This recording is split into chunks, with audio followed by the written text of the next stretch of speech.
live in 5, 4, 3, 2, 1. Hello and welcome to another episode of the Port City Podcast.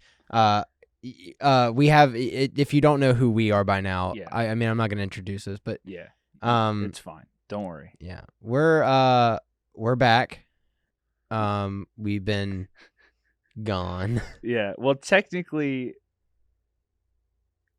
we have one episode that before this one where we're back, but we were gone for a little while. We physically have been gone for a few weeks. It's been a while since we've done like podcast in life. It's probably only been like 2 weeks, but for us it feels like forever because we're so used to every week just pumping out content. The march of time never slows. Yeah, we're back. Where we were is the topic of our conversation today. We have returned from one of the coolest airsoft events that we've ever been to. Yeah. REV OMEGA at Ballahack Airsoft. This is a post-apocalyptic airsoft event that they put on every year, twice a year. Twice a year, technically, because it's Rev in the winter and then Rev Fertile Crescent in the summer. Yep. So, or like springtime. I don't know. Sometime when it's warm. Yeah.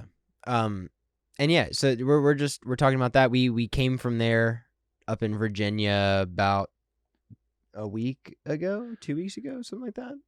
Yeah, it was a week ago. And we just wanted to talk about it, talk about our experience, what we liked, what we didn't like. I don't know. The cat's out today. There's a cat. Dude. Yeah, you'll see a cat walking Sandra. around. Just get ready She's for always that. hiding, but she's feeling very brave today. Yeah, I mean, it's her house, right? Yeah. Like, I mean, she acts like she pays rent. So. Yeah. You may see her if you see just a black blob on the screen. Void. It's not your eyes. It is a cat. It's not your vision going. We're gonna see if we can get a actual like Rev video put together with a little bit more of a narrative piece, but that is yet to be determined because this is our first like event that we have filmed. Yeah. We don't do a lot of gameplay on this channel. We do some like highlights and stuff, and we'll post like, game day photos and clips, but like we haven't had a recording set up for gameplay yet, and we kind of were experimenting with that at this event. So experimenting being the operative word. I think at the very least we'll release some YouTube shorts and some stuff on our Instagram. We already posted some photos on there. You guys can follow us there at port_city_airsoft. All of which is linked in the description below. Yep. So, but yeah, let's get into it. I think for me, just there. What isn't there to like about the field, right? It is regardless of the event that you're playing at. It is one of the coolest airsoft fields I've ever seen, and it has everything. I mean, it's easily. Well, I don't know. In my experience, it's the most popular airsoft field that exists. Now, I think that's mostly due to the media coverage. Ballahack does a great job. Ballahack does, and I saw that releasing content. Like they're featured in Dude Perfect videos and a lot of the like famous airsoft YouTubers will travel to go play at that field. Yeah. They like do partnerships with other channels to make content out there. And I even noticed when we were there, they have a full on media team now. Recording video, taking pictures. Yep. We made it onto the Facebook page. We did for Ballahack, and then we posted that on the Instagram as well. So the field is incredible. True Mobster was there. We ran into him. Was there, dude. We ran into him. It was pretty great. He wasn't walking around like he didn't have a blaster or anything on him. I think he was just getting content. Yeah. He had some guys with him. He had like a crew with him, but like at least I think he did. He either had a crew with him or he had a bunch of people just following him around. Yeah. Dude, he had a sick tracksuit. Did you see that thing? That Russian Marpat tracksuit? Like a full-on Adidas tracksuit. That was crazy. But anyways, yeah. I know it's a little sidetracked, but we were talking about the media stuff, and Mhm. like that was cool. At our last event, we got to. I actually don't remember seeing him, but I know he was there. Brad Beard? Brad Beard was there. I think I did see Brad Beard at Yeah. Thunderdome. Yeah, Yeah. and then True Mobster now. Mhm. All the big YouTubers make it to those events. I'll say we did encounter the Swamp Sniper. We did Yeah. encounter Chris. Uncle we talked to him Airsoft. for a second. He was, Fabulous as always. What else can you say about Chris other than an upstanding individual? Just a real. What? She's just messing with the cord.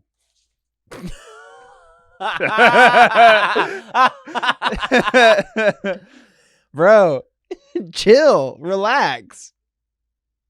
Okay. All right, she's fine. Yeah. Oh. But yeah, Chris is a fantastic person.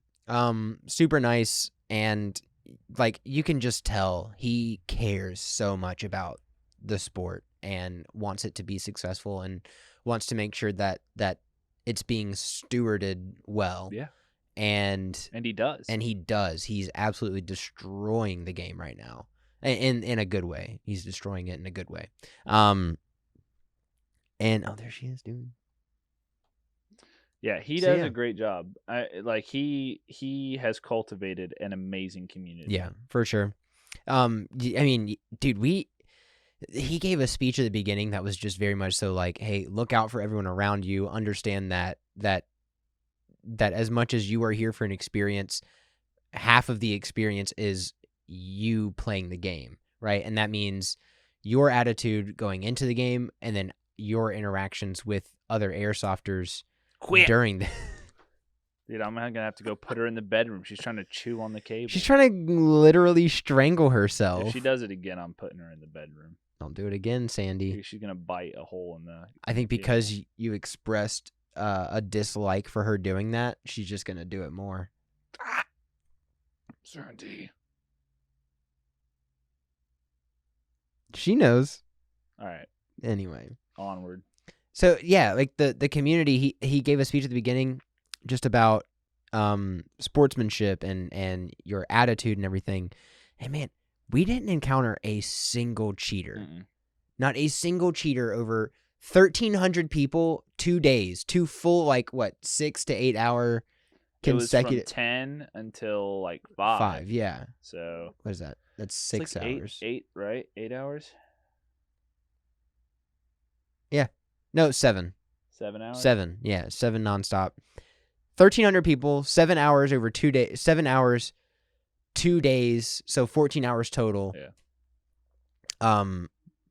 We no didn't cheaters. encounter a We did not cheater. encounter cheaters. And not only did we not encounter cheaters, but we pretty much exclusively encountered good sports. Even the guys who were a little annoying, kind of shooting you just cause, weren't really toxic about it either. They were sorry, It's annoying, but it's they weren't rude. You know?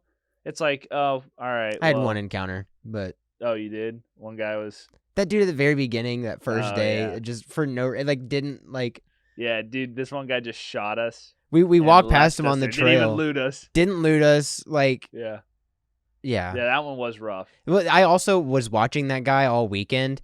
He was with a group of 20 dudes, and every time they would go anywhere, he was posted up, literally flagging every single person around him. Yeah. That guy wanted to get shot or do the shooting. Some he people was there just are there to fight. Yeah, and I mean, so the event itself is post-apocalyptic, right? So the whole thing is supposed to be, they specify no optics even in their rule set. No optics on your blasters, no camo patterns, all that kind of stuff. They want it to be your survive, Mad Max. People will go as far as making crazy costumes and everything, and that's super cool.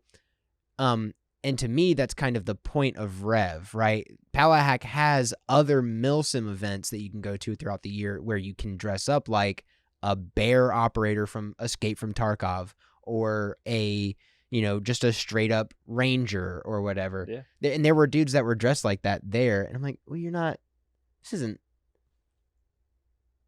the apocalypse. You're not in it. And I think that a lot of that is the mentality, right? Rev isn't supposed to be a milsim event. It's supposed to be a role-playing event. And the story reflects that. Yes. Like the narrative story of the event reflects a Fallout-esque storyline. Yeah. It's not like directly dude, this cat. I'm putting her away.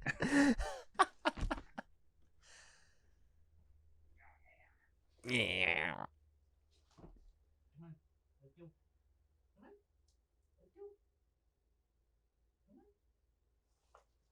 Sandy is not an option. It's not an option. What? Like a little power slide. Yeah, I did.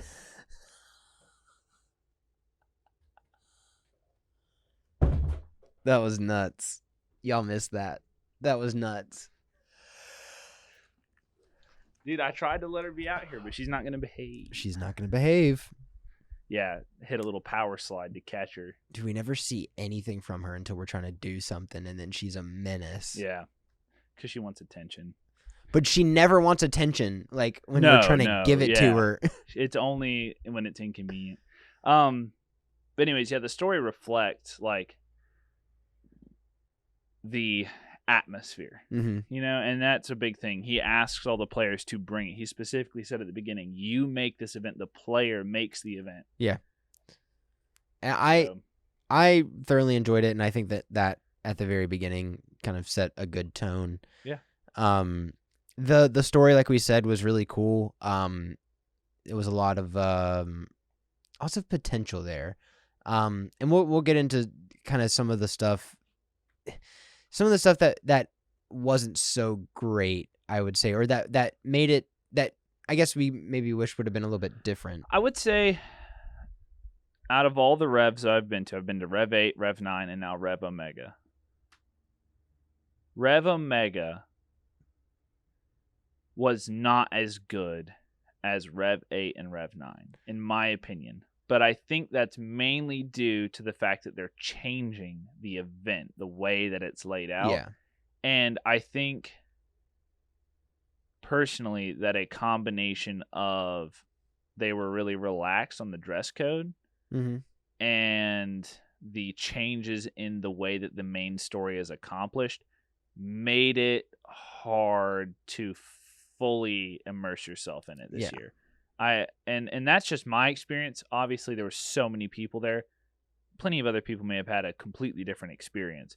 I just know, like, with them changing the system from it being like achievement based with the role players, that's not really how you accomplish the main objective anymore. Yeah. So I didn't really understand how to accomplish the main objective. Yeah. It felt very much so to me as though like the role players, and Chris even said this, they're not there to just give you the story objective. They're trying to accomplish goals in the story of the event. And so they may not, to me, it was like there was trust that had to be developed. They had you do a couple jobs for them, and then it's like, well, I know I can trust you. Like, right. Yeah. So that, I feel like it was hard to get my foot in the door with a lot of the role players, I felt like. I think some of it too might be this is the only Rev, I survived Rev 8 and Rev 9. I survived both of those events. I was in the end game, like, win condition, and so I think that kind of added to it. Is it kind of felt like I couldn't, like, there was never an opportunity. There was never an opportunity for us to participate in the main story. Yeah. Everywhere we went was kind of like a wild goose chase. Yeah. And it was just kind of like we were running circles around the field pretty much both days. There were even times where we would get told to talk to an NPC. We'd go to that NPC, and then the NPC would send us back to the NPC that we had just talked to. Yeah.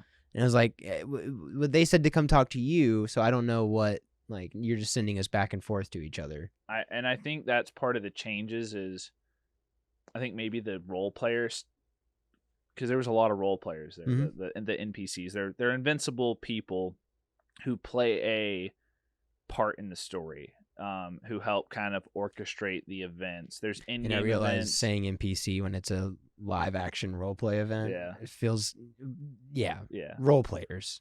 They're people who drive the story forward. Yeah. Through in-game events and like canon, like I don't know what else to say other than in-game events. Like, there's literally orchestrated events that the role players lead, and the players kind of determine the outcome of that. Yeah. Like, there were routinely raids that were happening that were like scheduled and led scripted by the role players. Yeah. But they unfold kind of however the players decide. Right. So yeah, I think the role players just were getting used to the new. Yeah. And how it felt. It felt like they were also trying to learn what was going on. So I still had a good time.